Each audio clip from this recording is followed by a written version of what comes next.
Good morning, and welcome to our Facebook live stream, Our Right to Vote 2020. My name is Marlis Leon. I'm the Adult Programming Librarian here at the Council Bluffs Public Library. If you know of people that are unable to attend at this time today, please share with them that it is being recorded and will be available on our webpage in the next few days. Our election in November will have us all going to the poll or doing absentee ballots without a single thought to us being able to vote as women. Well, we should think about it because we are celebrating this year the 100th anniversary of the ratification of the 19th Amendment. Now I'm going to ask all our panelists to turn on their microphones and their videos.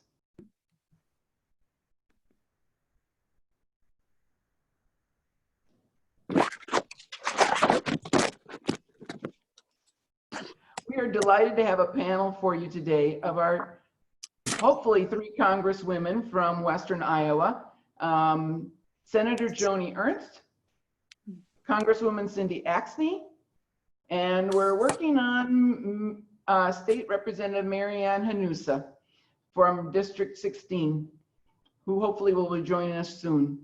Leading our conversation are members of the AAUW Los Hills branch from Council Bluffs, Marianne Kerr, Jane Goldsmith, Jerry Frederickson, Diane Benzing, Irene Dotter, and Dolores Bristol. And now I'm turning things over to Irene Dotter, who will lead us into our questions. We will rotate the first person to answer each question, beginning with Senator Ernst, so that all of you have a chance to think out your answers and speak. And we request that you keep your answers to under 2 minutes. Irene? Marlis, on behalf of the Los Hills branch of the American Association of University Women, I want to thank you for inviting us to share our questions with our Iowa, national, and state women leaders. AAUW advocates for women and their rights and the welfare. So it's truly an honor to have this opportunity to be a part of this panel. And Marlis, we sincerely thank you. On August 19th, 1920, the 19th Amendment was ratified, and then on August 26th of that year, it was adopted, thereby giving women the right to vote. And looking back over that 100-year time span, in addition to the right to vote, and here's the question, what do you personally see as the top advancement that women have made? And Senator Ernst, let's begin with you. Oh, thank you, Irene, and thanks to everyone for putting this forum on. I think it is extremely significant that we have so many wonderful women leaders that are all together and able to talk about these advancements. And so this is a significant anniversary of our 19th Amendment. And because of that 19th Amendment, now women have had many follow-on opportunities. That was just the first step for women. So whether it is furthering their education, whether it is something that's important for me, advancements in military. In 2003, I served as a company commander leading 150 Iowa Army National Guardsmen through combat zones in Iraq, delivering supplies to our warriors. And yet women didn't have the same opportunity to serve in combat arms. But today, we have that opportunity. So in 2013, women actually gained an equal opportunity to serve in those combat arms.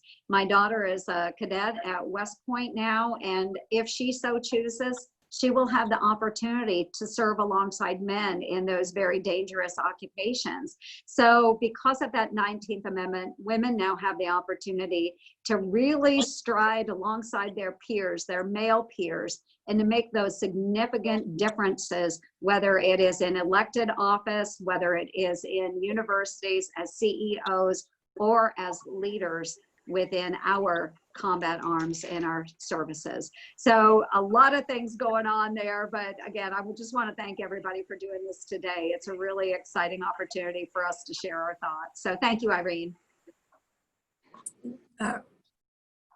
Representative Axne. Yeah, thank you, Irene, and thank you, Marlis and AAWU for pulling us all together here. It's wonderful to see Senator Ernst, and now we have myself and Representative Finkenauer, Representative Hanusa out in the Council Bluffs area, a governor, female governor. So we're finally hitting our stride here in Iowa, but we still have a heck of a long way to go. And I appreciate that question, but I would say, I would preface all of this conversation with the fact that although there have been significant strides, I would say that the future lays ahead of us and we have a heck of a lot more work to do. Certainly, as you mentioned, the Voting Rights Act is key to making sure that women have opportunity, and the Equal Rights Act to ensure that women have opportunity within the workplace, within the military, as Senator Ernst pointed out, and certainly in every other place. But I would say that we still have a lot of opposition against us. Unfortunately, we see states pushing back against these laws that have been in place, taking us back to times where where women didn't have as much opportunity as men. And I would say in general, if I had to pick one thing that has helped women's advancement, it's the right to choose. Because when a woman has an opportunity to make choices about her own self and her own body, then she has a choice to make decisions about her opportunities in life, the jobs that she gets, when she wants to start a family. So I will always be out there protecting that opportunity for women because we continue to see women not in equal numbers in C-suites, not in equal numbers in executive jobs, not in equal numbers in elected official positions, not in equal numbers in the military, not in equal numbers in any way. So we've got to make sure that we protect women's right to choose so that they can make the choices for their future. Thank you. Is Representative Hanusa there? No, she isn't. She's listed as a participant. She's got to be re-logged in. So go on to the next question, ladies. Okay.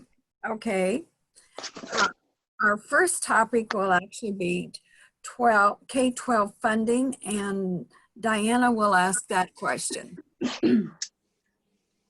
For the past several years, funding for K-12 public schools has been reduced nearly every year. As a result, programs have been dropped, classes combined, and closed.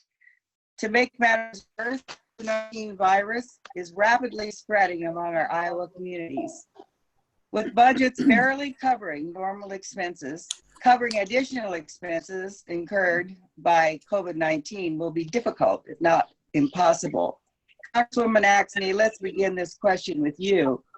What is your position regarding increased funding to our K-12 public schools, not only to meet normal expenses, but to cover extra expenses due to COVID-19? And should this funding be extended to charter, private, and religious K-12 schools as well?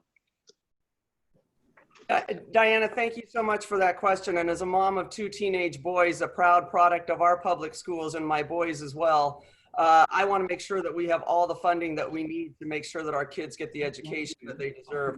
Listen, our public school system should be the great equalizer in this country. It shouldn't matter which zip code you come from to determine the type of education that you get. We're sorely underfunded when it comes to funding our schools. And yes, I do believe that we need to increase our funding. So many of us on this call right now remember when Iowa was #1 when it came to education in this country, something that we really were very proud of. We've fallen so far down in the ranks, we're in the lower half of tier now. This is not acceptable for our state. And certainly as we move towards the issues that we need to face with COVID, as our teachers have larger class sizes, mental health issues increase, we've got to increase funding. And I'll be honest, find a new way to fund our schools. The majority of funding for schools comes from states, but that doesn't mean that the federal government can't be a part of it. Approximately 8% of funding comes from federal government. And yes, I do believe that we need to expand that, in particular with COVID. And as a matter of fact, those provisions to expand education funding was in the last bill that we passed out of the House, now back in May. that we did not get any Senate traction on. They just put their bill out last week. And unfortunately, with delays between the administration and the Senate, and then stalls between the House and the Senate, we still don't have a bill that supports education and funding for COVID. But as a mom of 2 boys who are going back to school, I feel the pain of every single parent out there who doesn't know what's safe for them, who wants to make sure that they keep their families safe, the teachers safe, and their administration safe. So I want to make sure that we put as much funding as possible into our schools to ensure that we can go back safely, get our kids educated, and then look at this from a long-term perspective to ensure that ongoing, we have the funding that we need, not just for K through 12, but for things like trade schools and apprenticeship programs, community colleges, helping lower the cost of student loan debt so folks can go to school wherever they would like. We have so many issues that we need to address with our schools, and I'm going to be there for every step of the way. Thank you. Representative Hanusa, is she on yet? Yes, I am. Okay. But I did not hear the question because I was Oh, I'm traveling sorry. from part of the library to another. So if you could please Okay. repeat. the Well, question, I appreciate it. basically, this is the question. We're it's about K-12 funding for K-12 schools that's been reduced the last few years quite drastically. We've already had program cuts, buildings closed and things. And now we have the virus to deal with. My question was, what is your position regarding increased funding to K-12 public schools, but not only to meet the normal expenses, but to meet the COVID expenses, which are there now? And also, should this funding be extended to charter, private, and religious K-12 schools as well? Well, thank you. And thank you to the ladies of AAUW and the Council Bluffs Library for sponsoring this event. It's an honor to see all of you, and it's an honor to see you, Senator Ernst and Representative Axne. Thank you for allowing me to attend today.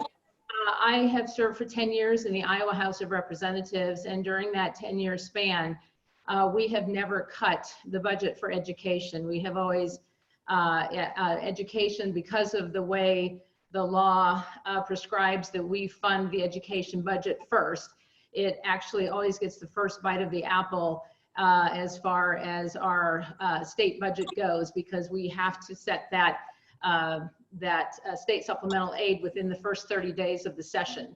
So we have provided many different avenues of funding, whether it's school tuition organization funds or the K-12 funding. But I think that we are finding during this pandemic that with the schools closed and a lot of online learning going on, that parents are really looking at their options for schooling their education. Certainly everyone wants our children to be safe, and parents certainly want their children to be safe, but they also want them to continue their education.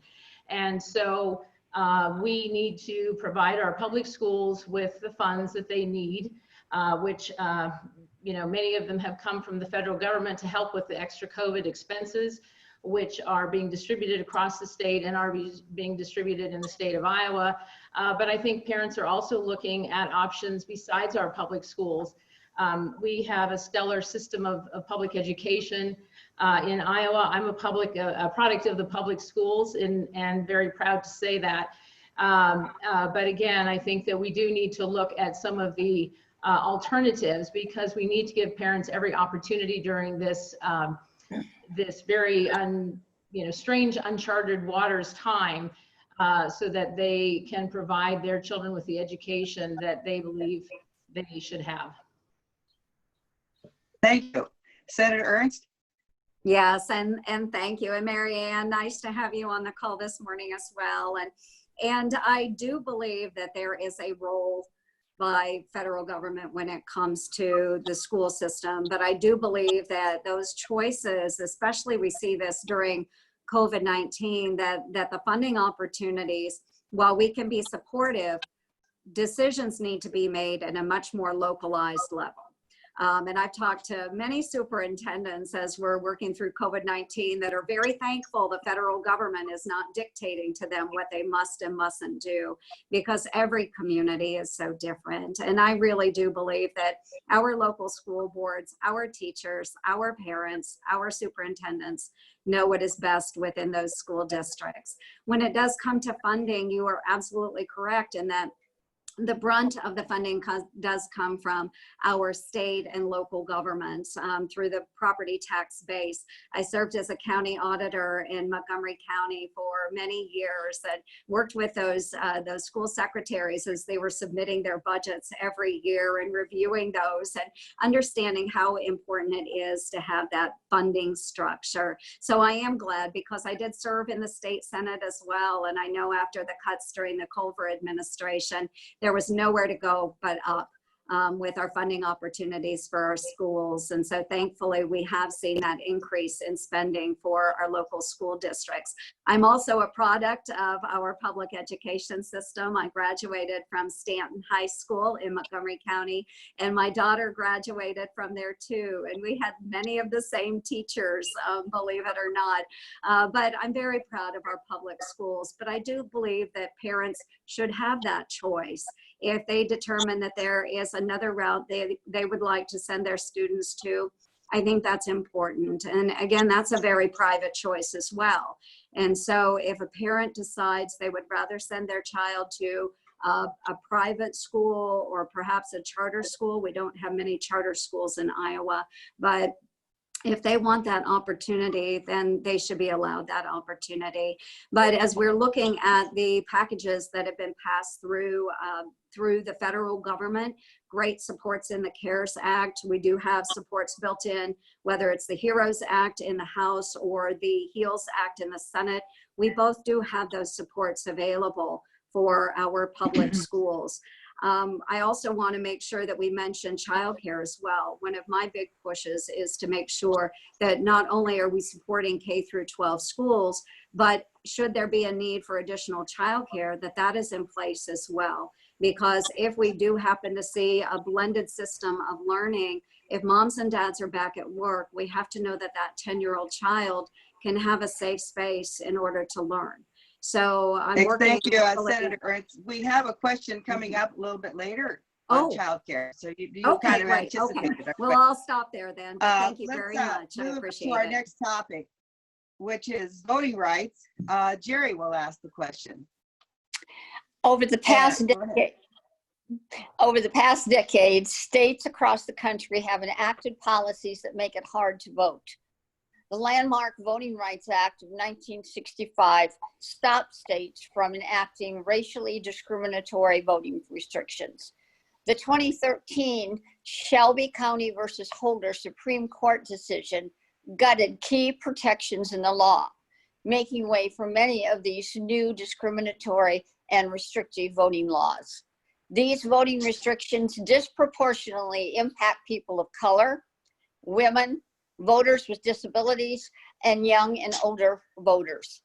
The Voting Rights Amendment Act of 2019 responds to the Shelby decision. It passed the House on December 6, 2019. Representative Hanusa, will begin this question with you. What is your position on the recently renamed John R. Lewis Voting Rights Advancement Act? Well, speaking of public education, just to step back for a minute, Jerry is actually one of my public school teachers, was my 7th grade language arts teacher. So it's nice to see you again. And of course, that certainly is a federal piece of legislation.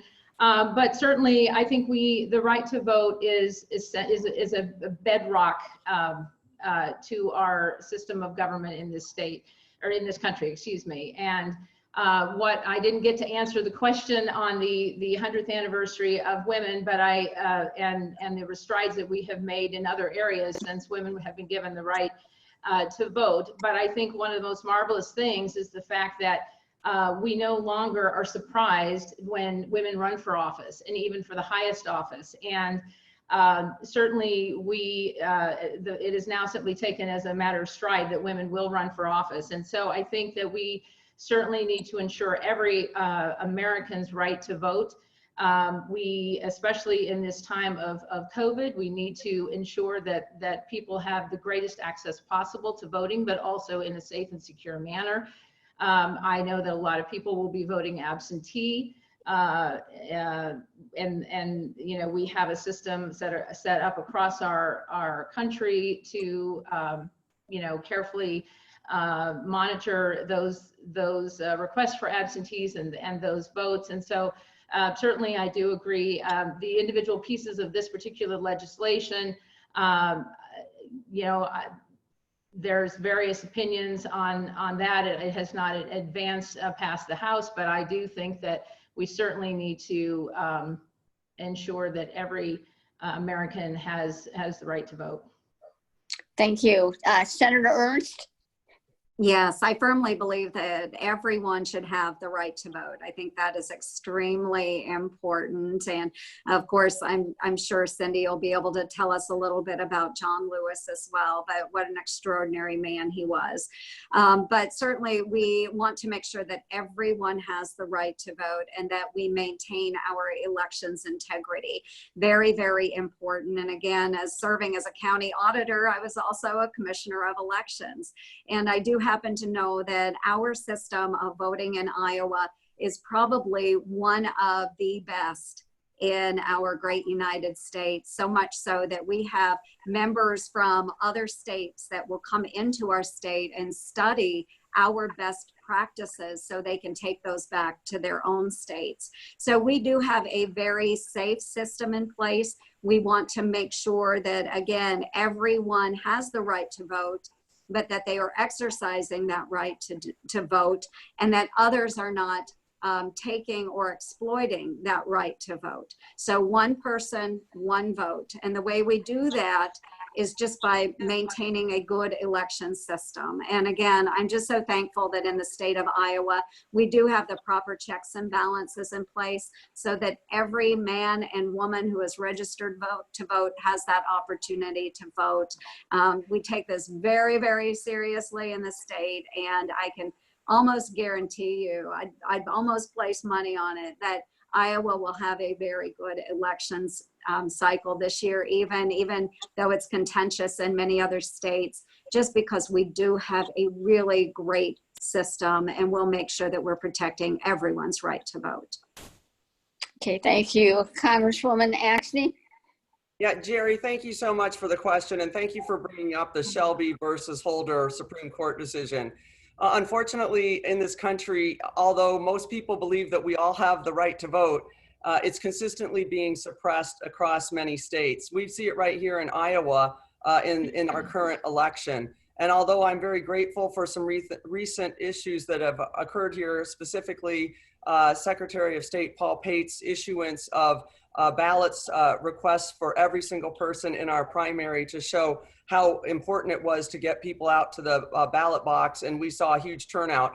That was fabulous of him to do. But then unfortunately, we saw within our own state house provisions to pull that backwards because of all of the great outturn for our elections. And I don't think we should ever be looking at an opportunity, whether it's at the state level or a federal level, in suppressing people's votes. Of course, I was grateful to see the governor sign off on bringing back voting rights for those who are incarcerated. That's long overdue.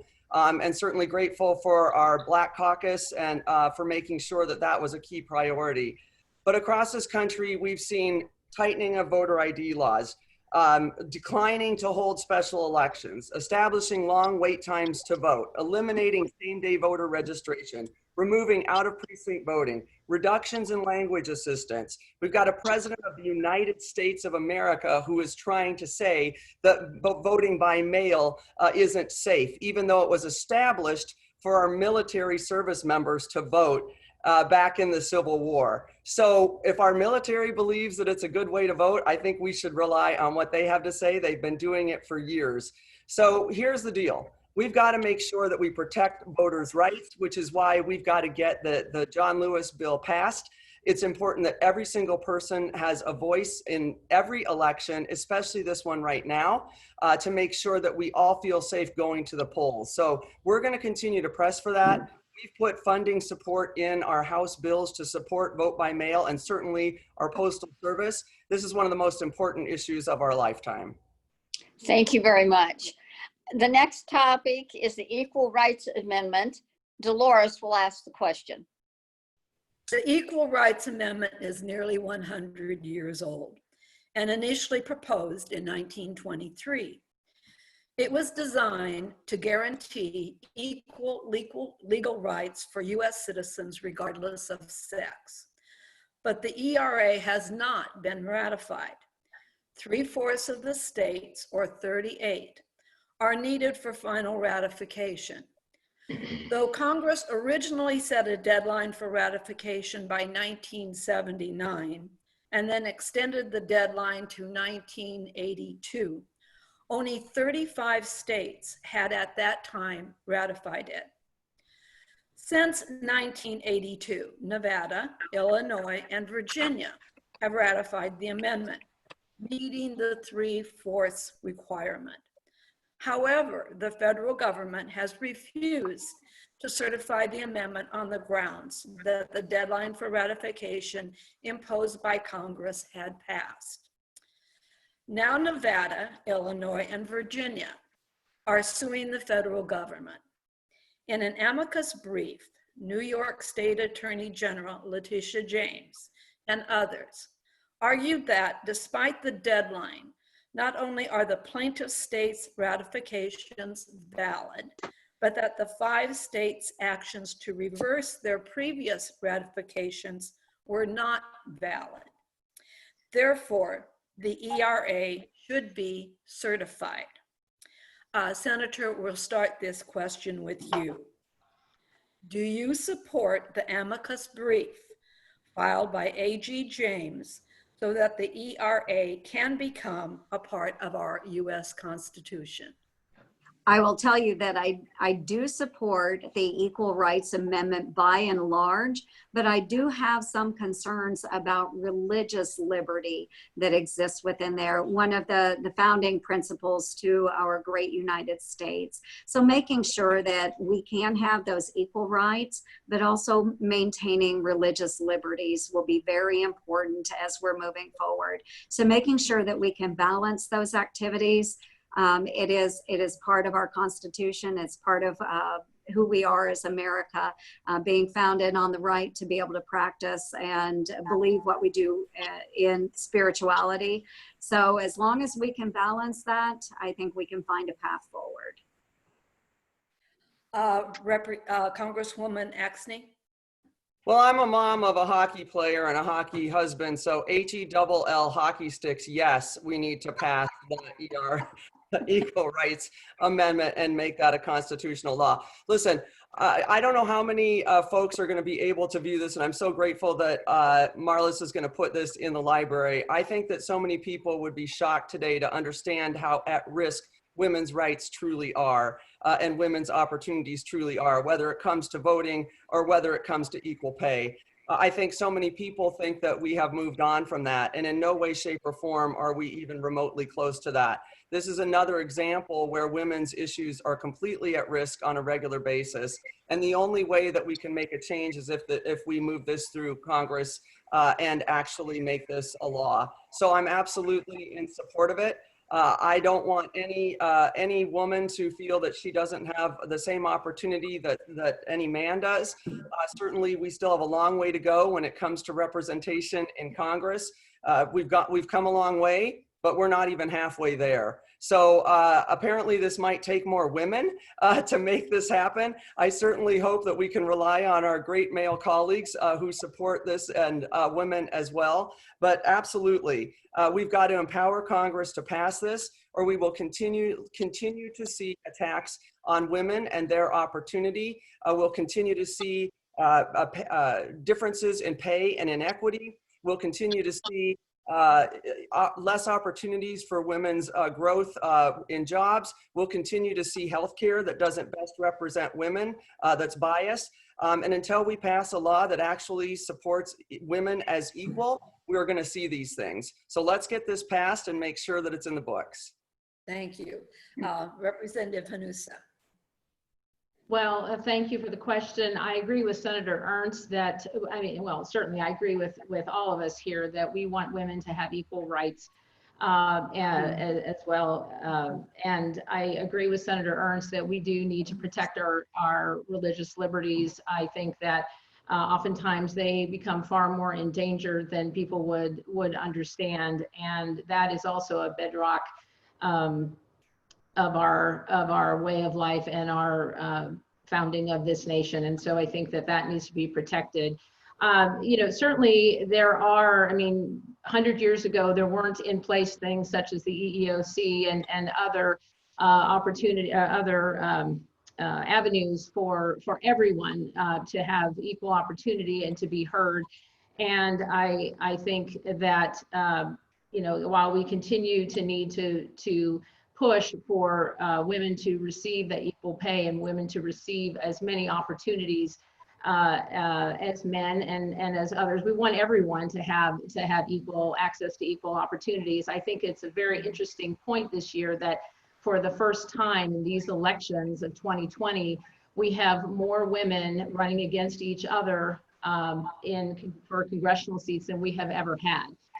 Which is really quite a jump from even just a decade ago, that, we have more women in Congress, but now we even have women running against women. I remember when in Nebraska 30 years ago, we had 2 women running against each other for governor. And that was quite the thing. People it was a national story.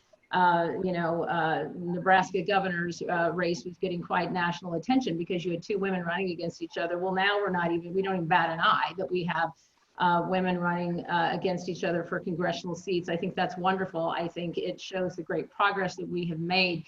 And certainly we need to continue along the path of equal rights for everyone. Okay, thank you. The next topic is pay and benefit security. And MaryAnn has the question. Through research, the AAUW has learned that a continued pay gap exists, with women earning roughly 82% of that of men.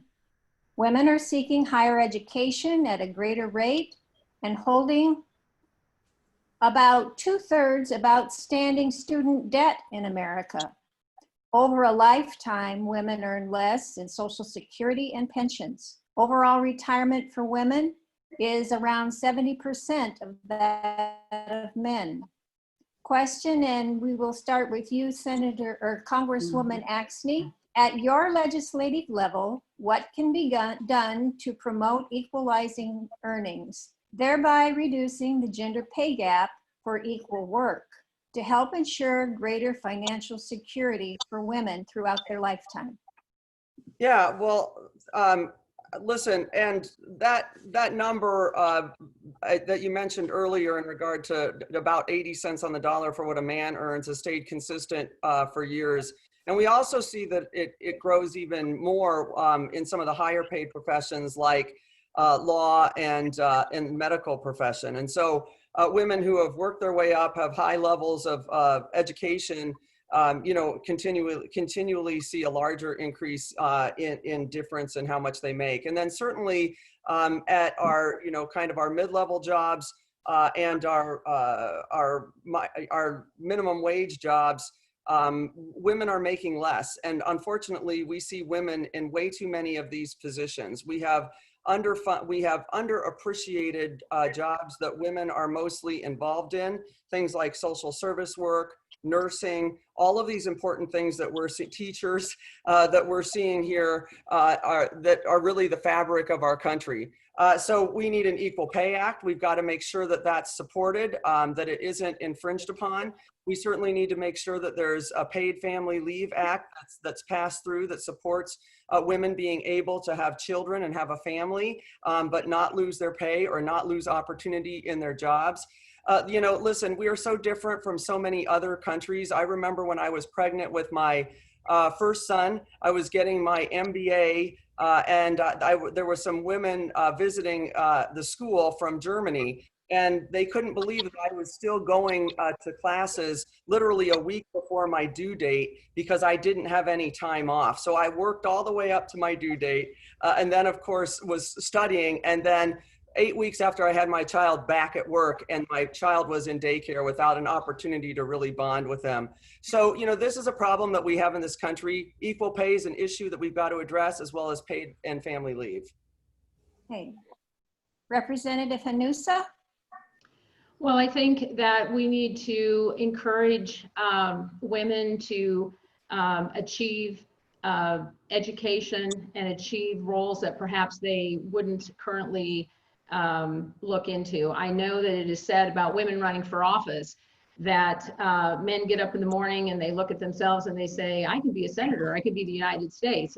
A woman needs to be asked to run for office. And time again, in women that I have asked who hold elective office, that is true. They were asked to run or asked to consider to run. I think we need to encourage women to seek additional, encourage them and help provide those pathways and training, which we have done in the state of Iowa, putting a lot of funds behind training and trying to encourage women to educate themselves and promote themselves and reach for jobs which will provide them higher means of living. Okay, thank you. Senator Ernst, how about Yes, you? absolutely. Thank you. No, this is an area I've worked on extensively. I am a supporter of the Equal Pay for Equal Work Act, which was sponsored by Deb Fisher in the United States Senate. So of course, I agree wholeheartedly there. But we do need to look at benefits, and that's why I am the sponsor of the Cradle Act, which is a paid family leave opportunity for moms and dads after the birth of a child or the adoption of a child.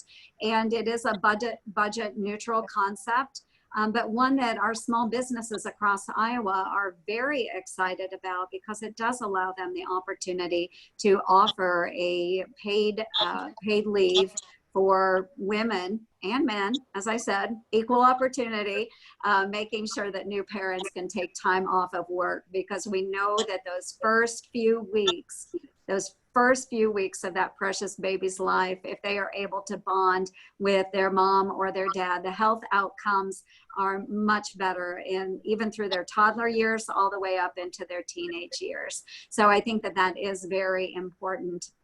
But one thing that we need to look at as well is that we need more women out there operating businesses and becoming entrepreneurs. And that's why I've sponsored legislation as well through our small business committee, making sure that there is opportunity for minority business owners and women business owners, giving them an equal break, whether it is funding opportunities through those local lenders or opportunities coming through grants from the federal government, and even going so far as to making sure that DoD contracts, Department of Defense contracts, also go to those minority members or women-owned businesses. So I've been very active in this space, and we know that women can do it. We've just got to give them the opportunity to shine, and they will be out there making their own way and making those big bucks, doing what they love to do. So I think that's really great. But when we're talking about educational opportunities, it's not just that women should go to four-year institutions. We are breaking all kinds of barriers. For heaven's sakes, my sister knows how to weld, you know, so finding outside opportunities for women as well. It doesn't mean they have to have a four-year degree. They can go to a tech school and use their hands doing something that they really enjoy and make a lot of money coming out of those schools without having overwhelming student debt. So not only are we trying to encourage our young men to go to trade schools, if that's what they would rather be doing, you know, let's have them do that. But it's true for women as well. It doesn't have to be a dude that's out there welding. It can be a woman making a lot of money So we just want women to understand what their desires and their passions are, and then let's help them find a way towards that goal or objective. Okay, thank you so much. The next topic will be work-life balance, and Jane will ask the question. AAUW advocates greater availability of and access to a high standards of benefits and policies that promote work-life balance. Unlike the majority of developed countries worldwide, the United States does not guarantee paid annual leave, paid time off for illness or family care, or paid parental leave. Without these policies, balancing the responsibilities of work and family can be difficult, especially for mothers. Representative Hanusa will begin. What is your position on quality and affordable childcare, paid family and medical leave, and paid sick days? Well, thank you, Jane. I think that it is so critical, not only across Iowa, but across our nation, that we look for ways to increase childcare opportunities for parents. Most families these days require both mom and dad to be working, and they need to go off to work knowing that their children are being left in quality care.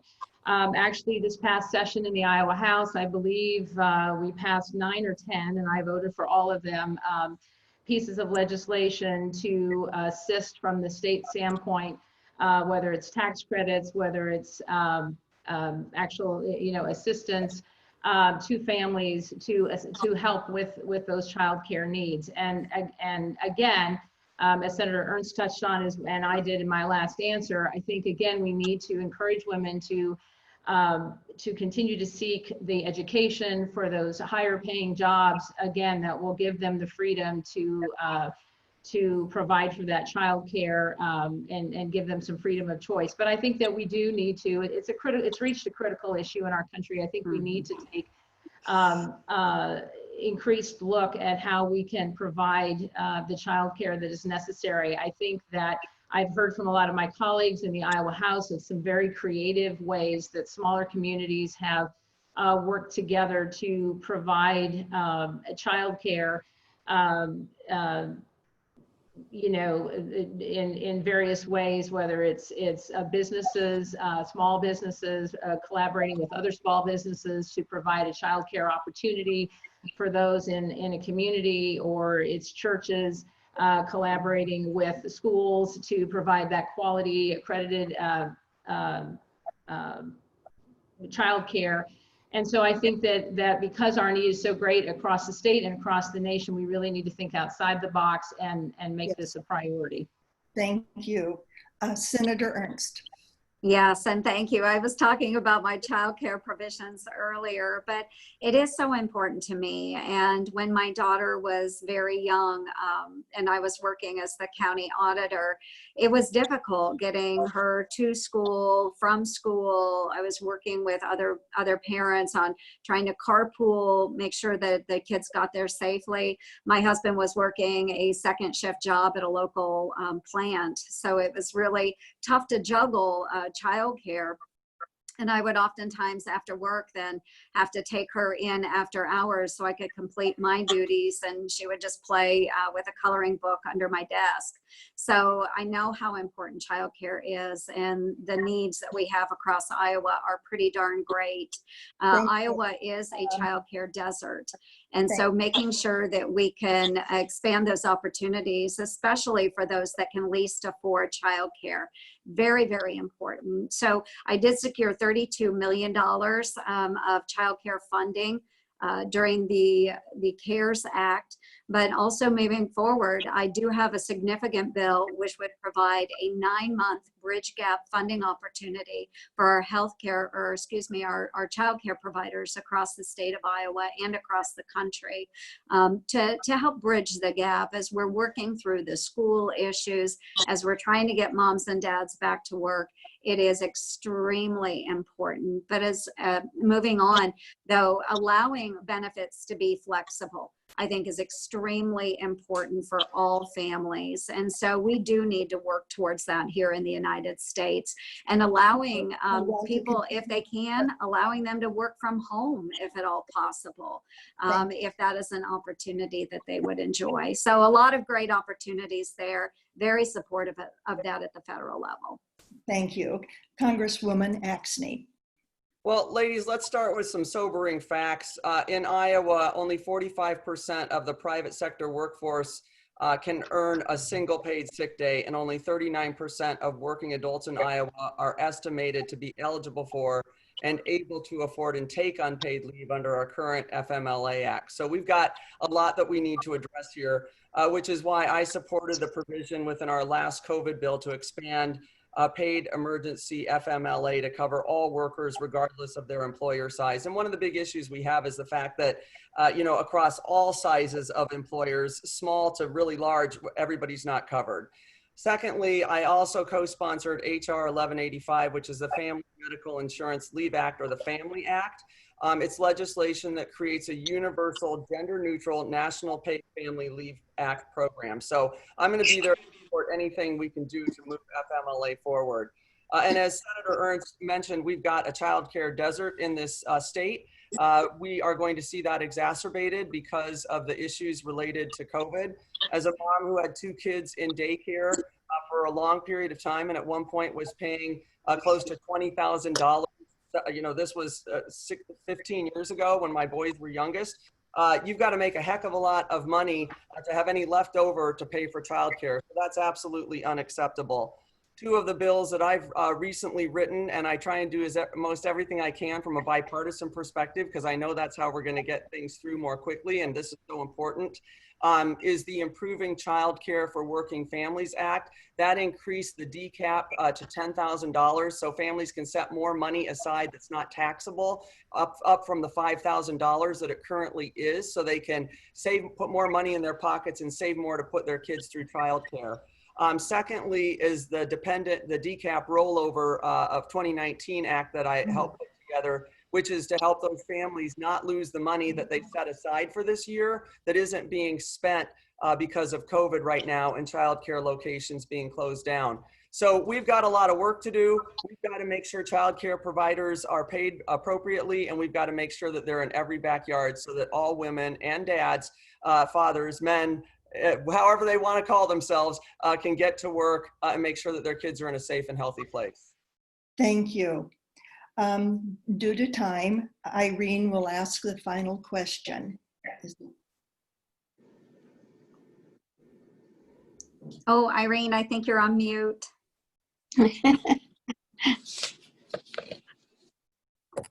All right. Now I'm talking. We want to thank you, women, for coming here this morning to answer our questions and to give your time. We also thank you for your service and your leadership. And so we'll continue this question. Now, this is kind of a quick one. We have about 4 minutes left. So as we celebrate our 100-year ratification of the 19th Amendment, it is women in leadership who have faced and who've overcome many challenges in your own lives. What is the one advancement for women that you will champion in the future? And Senator Ernst, we'll start with you.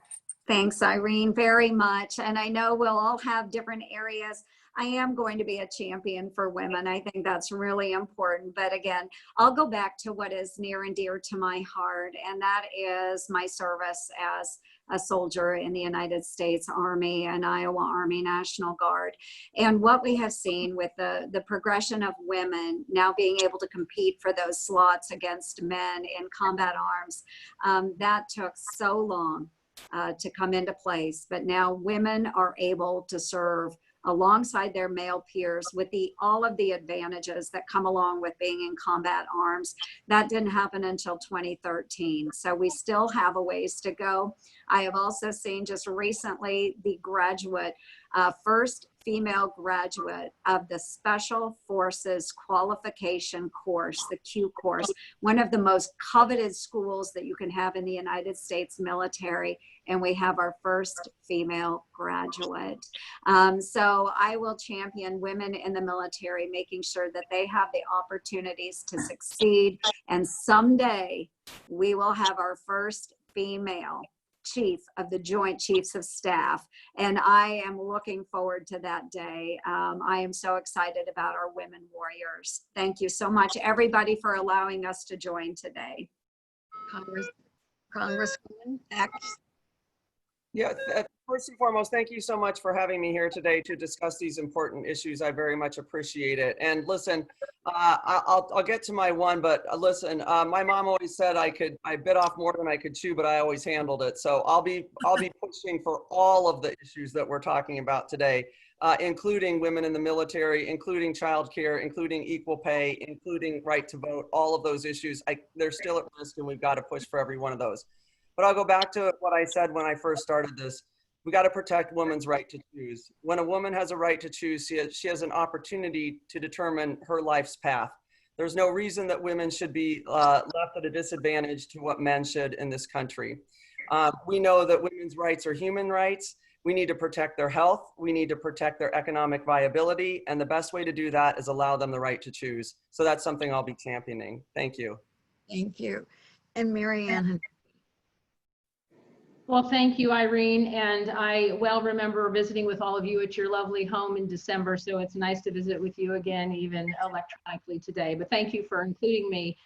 I think that my focus would continue to be what it has been. I have an education background, a teaching background, and I absolutely love visiting with young girls, young women, teenagers, and in their early 20s, and encouraging them to see themselves as something that they might not be able to see in themselves. And as I mentioned before, a lot of women have to be asked in order to run for office. A lot of women don't see themselves as leaders when they really are or could be. And I absolutely love to help encourage our young women and of that teenage, early 20s age in trying to think of themselves as leaders, as perhaps heads of CEOs, as elected officials, because they are the future of our country.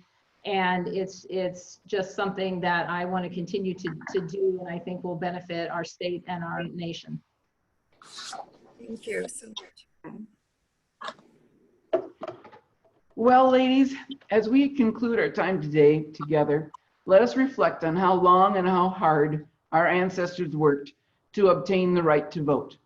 We encourage you to become registered and take the time to vote in our November election, either in person or by absentee ballot. Thank you to all our esteemed panelists and to our members of the AAUW Los Hills branch for this conversation today and for supporting us today. I wish you all a good day. Thanks, everyone. Have a good day. Thank you. Thank you. Stay safe. Thank you.